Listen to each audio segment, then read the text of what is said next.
اللہم صلی علی محمد وعلی آل محمد۔ السلام علیکم دیکھنے اور سننے والوں کو خوش آمدید۔ آج ہم انڈیا اور برکس کی بات کریں گے۔ پاکستان آج تک برکس میں شامل کیوں نہ ہو سکا، اور کیا اس اتحاد میں وسعت انڈیا کے لیے پریشانی کا باعث بنے گی؟ برسوں تک مغربی نکات برکس کو ایک غیر اہم تنظیم سمجھتے تھے، لیکن گزشتہ ہفتے روس میں برکس کے سالانہ اجلاس نے اس تاثر کو غلط ثابت کیا۔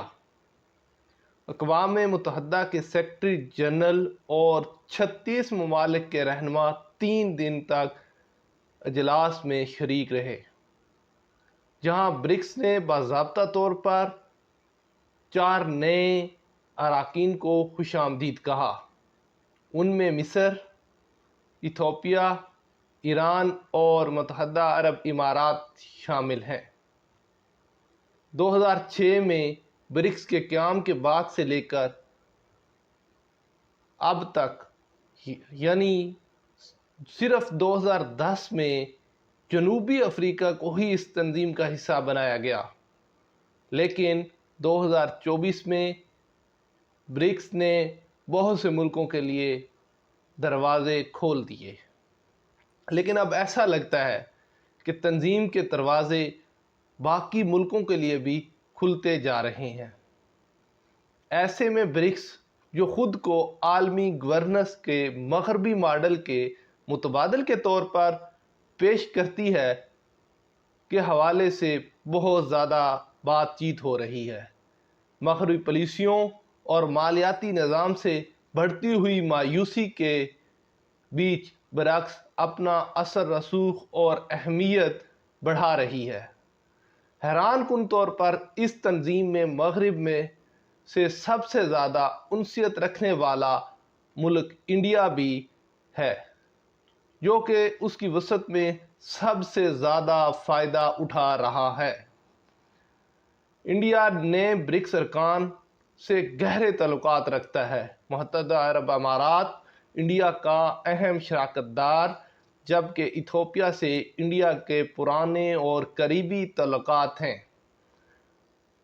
سعودی عرب کو بھی برکس کی رکنیت کی پیشکش کی گئی، لیکن فی الحال سعودی حکومت نے باضابطہ طور پر شمولیت کا کوئی فیصلہ نہ کیا۔ دوسری جانب برکس کے ابتدائی رکن ممالک میں انڈیا کے حق میں فائدہ مند ثابت ہو رہے ہیں، کیونکہ اپنی رکنیت کی وجہ سے انڈیا اپنے قریبی دوست روس کے ساتھ تعلق برقرار رکھ سکتا ہے۔ اگرچہ مغربی دنیا نے ماسکو کو تنہا کرنے کی پوری کوشش کی ہوئی ہے،